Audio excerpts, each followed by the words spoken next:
Thanks everyone for joining us. I'm so lucky to have Mike Mensink here, the VP of Sales from RouteThis, and we're going to be speaking about managing the buyer's expectations. Mike, thank you so much for joining us. I know we've had the chance to get to know each other since your time at D2L. You're an exciting new role. Thanks for sharing your experience about buyer's expectations with us today. Thank you so much for having me. So I thought we'd start off with a nice kind of softball question, kind of big picture, managing a buyer's expectations in the selling process. Why is it so important? What happens if we don't manage those expectations properly? Yeah, I mean, I think right out of the gate, the most important thing is that you always, no matter what the situation might be, that you want to under promise and over deliver, right? And I think in order to do that, you have to manage the expectations of who you're dealing with, regardless of whether we're talking about sales process or in your everyday life, right? So I think generally speaking, it's important to manage the buyer expectations because it's the foundation of trust, right? The person coming in has certain expectations, and I think if you're actually able to address those and over deliver on them, then it becomes a foundation for the relationship that ultimately you'll build as time continues to go on. So when I think about that idea of under promising, over delivering, I love that. A theme we hear from so many people that we interview is deliver a lot of value. As a sales rep, though, I've chatted with sales reps who automatically assume that over delivering means the product does more than they promised. And sales reps don't always have control of the product. So when you think about helping your team manage expectations, other than product, what would they work with? What are the tools they've got at their disposal? Yeah, I mean, I think what is in their control is what they do on a day-to-day basis, right? If I take sort of the example that I see probably most often is the concept of, you start an initial dialogue with somebody. So somebody goes to your website, they say, I'm interested in learning more. And the expectation that they may have coming into a conversation is that, hey, all right, I'm going to sit down, I'm going to talk to somebody, I'm going to see what this product is all about, right? Mm-hmm. So the idea that first meeting, at least from a buyer standpoint, is I'm going to learn about the product and I'm going to, see a demo, or I'm going to learn what this product is all about. On a sales rep perspective, their expectation going into that conversation is, hey, this is a discovery time for me to learn about that individual and that organization and what's valuable to them. And then we're going to go to a demo, right? So I think like that to me is the most common one that we see so often and regular is somebody comes in, they have the expectations that they're going to see the product, and our expectations are different. So I think the way that you can do that right out of the gate is to make sure that, you're talking to that individual, you're setting the expectations right up front to say, this is what we're going to do today. This is why we're going to do it. Is that okay with you? And get their buy-in that, okay, that is in fact okay. And if it's not okay, then obviously you need to address that before you move forward. I love that. So that's a great, very concrete example. And I mean, we've been in situations, we've all seen this, where we buy a product and it doesn't meet the expectations and you're left with a bad taste in your mouth. You could see how that translates well into the selling motion, but maybe you can help crystallize that. What happens if a sales rep manages those expectations badly? So, first off, nothing good, right? If you manage expectations poorly, again, if we use the example from before and you ultimately say, from a discovery perspective, it is really somebody's first impression of you and your organization, right? If they come in with expectations that are different from your own and you don't manage them correctly, you may not get a second conversation, right? I think, that's probably step number one is if you don't manage them directly and that person ends up coming to a phone call or a meeting or whatever, they may leave that meeting feeling as though they wasted their time, which is, not what you want to have them leaving, right? You want to have them leaving, again, going back to that under promising and over delivering, you ultimately want them leaving saying, man, I got a lot of value out of having that conversation. And if you don't set the expectations, that the chances of that happening are probably slim. So the example you shared, I love that because you can see in that first interaction how it's going to be so pivotal. How does that carry throughout a sales process? Yeah, I mean, I think if you think about how a sales process goes, typically speaking, these days you're not just dealing with one single individual, Hmm. right? So I think going back to the idea that in order to manage somebody's expectations, you can build trust based on that. So as you continue to go forward in the sales process and you start to bring in other people within their organization, they have to have a level with trust with you that ultimately will allow them to say, okay, this person is going to do the right thing. They're going to manage my expectation and my company's expectations. So that as I start to bring in more people into this conversation and into this, buying process, that they will do the right thing. They have our best interests at heart. And ultimately in the end, you know, it'll go a lot more smoothly as you kind of go through it. I think if you think about, deals that are complex, so if you look at longer deal cycles and things that involve multiple stakeholders, it is hugely important to continue to move and to continue to progress that deal forward by managing expectations, not only of whoever your champion might be, but of the teams as a whole. And that means internally as well as whoever your prospect might be, right? If you're looking at a complex deal, there's a ton of moving parts that are part of that. Hmm. And so, from a simplistic perspective, you have to look at it and say, who's responsible for what? What are the expectations that we as an organization have for our prospects or our clients? And what can they expect of us, right? Because there's a bunch of things that are going to need to, we're going to need to collectively go off and do together to ultimately make this a successful process. At the end of the day, we're here to help support our prospects and clients into making a decision that ultimately will be the best value for their organization and good partnership going forward. I love how you brought up the idea of those complex deals. And I'd love to unbox that a bit. So if we carry our scenario forward, someone's reached out, they filled out the form on the website, they expect to learn more, they get a sales development rep on the call. Um, that SDR might be thinking it's discovery, but what happens when you get into those situations where the customer is expecting something like pricing that the SDR is not permitted or equipped to answer? I mean, that's a pretty big chasm in expectation. So Sure. what's the best process to manage that?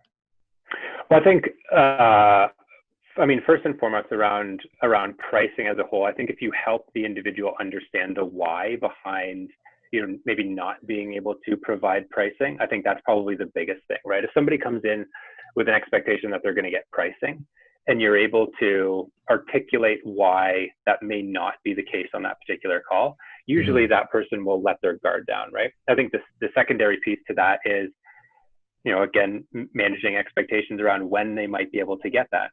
So if you're coming into a discovery call and that person says, I want a demonstration and I want pricing to end, probably not going to be the case, right? But if you can actually have a conversation with them to say, listen, the reason why we can't give you pricing is because I don't quite know exactly what you guys are looking for, or what would be important to you, or how I would actually create a pricing proposal for you, right? Typically speaking, nowadays, companies have more than one product. They have more than one way to deliver that. So it's difficult to just say, here's flat out pricing. And I think the ones that do have that ability oftentimes put it on their website, right? So I think there's that ability as well. But I think too, if you can spin it around to say, listen, can we spend the next half an hour, talking together about, what it was that made you interested to have this conversation with me to begin with. What I can do is take that information back. I'll have the conversation with whoever I need to, and we can come back together in a day's time or a week's time, whatever that might be, to actually talk about, what a pricing structure, what a pricing model would look like for you. Would that be acceptable? And I think as long as you're sort of explaining why you're not prepared to give that, and you kind of give them a time frame as to when they could expect it, then I think more times than not, if you're talking to reasonable people, they'll be okay with that. That's great. And I think, yeah, you said it right at the beginning. Those early conversations, the work an SDR has to do, is a really obvious and kind of easy to pinpoint um, opportunity. But I guess the question is, does that same challenge and the same imperative exist for account executives as well, those closers? Yeah, absolutely. I mean, I don't think the managing expectations as a whole changes whether it's the beginning of a relationship or whether it's the end of a relationship. I shouldn't say the end of a relationship, but at the towards the end of a buying cycle, we'll say, right? Hmm. Because at the end of the day, what needs to get done may be a little bit different, and you may have a better understanding or a better relationship with that individual. But I still think that there's, very much a requirement to make sure that as you're going into a close call and as that person is bringing in their CEO, what are the expectations that they have of you and what are the expectations that you have of them going into that, right? You start to talk about potential timelines, right? If they have specific dates that they need to hit or there's compelling events that they're looking at delivering upon, it's important to make sure that, when you get to the stage, when you start to talk about project plans and how do you actually roll this out and who might be involved on their side from a resourcing standpoint. I mean, all of those things are hugely important that, oftentimes wouldn't come up as part of the original conversation, but certainly do as you start to get to a point where, it's a viable solution, they see business value in it, and you start to talk about, okay, well, how do I make this a reality and how do I roll this out? So I love those answers. And I think it's clear that as an SDR, as an AE, we've got that imperative. You've had the fortunate perspective of seeing a variety of sales cycles and motions. So if you think about those complex sales, the other end of it is simpler sales where you have one rep who controls the whole process. Would you say it's easier or harder to manage those expectations if you own the whole cycle? I think I don't know if it's easier or harder. It's different, Okay. right? So, I mean, I would say it's easier in the sense of there's no handoff, right? Mhm. So if you look at, more complex cycles, you have this handoff from SDRs or BDRs into sales. So there's enough technology out there nowadays that balls don't get dropped between that or shouldn't get dropped between that. But sometimes it can, right? And I think one of the things, like if I just, again, go back to examples for that, you have, a prospective client who talks to an SDR, they give a whole bunch of data, and then the SDR says, can I set you up with an account executive? Account executive comes in. The expectation that I would have as a client would be that I don't have to repeat myself and that we're into whatever the next stage is. That doesn't always happen, right?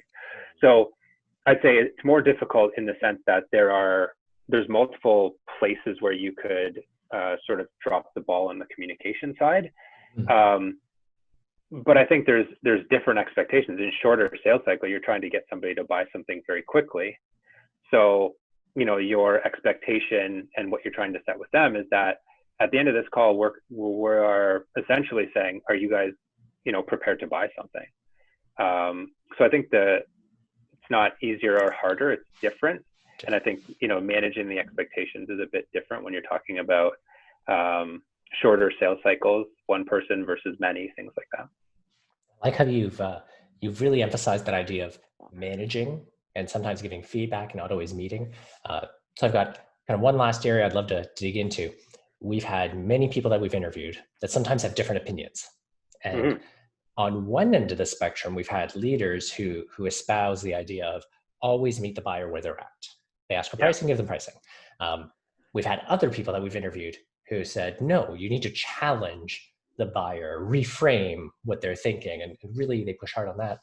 When you think about that idea of managing expectations, how does that dichotomy play out? What are your thoughts on that debate? Yeah, I mean, I think first and foremost, what we need to do as sellers is reduce the friction to purchase, right? So there's going to be some organizations that are very complex in their buying process. They know exactly what they go through. I mean, take government, for example, right? They have an RFP process. They have to get a certain number of bids, all of those things. So I think that, we need to be flexible in our approach. Does that mean that we need to go and chase tennis balls when people, ask us to do certain things as part of a process? No, not at all. I'm very much of the mindset that you do need to challenge as time goes on, right?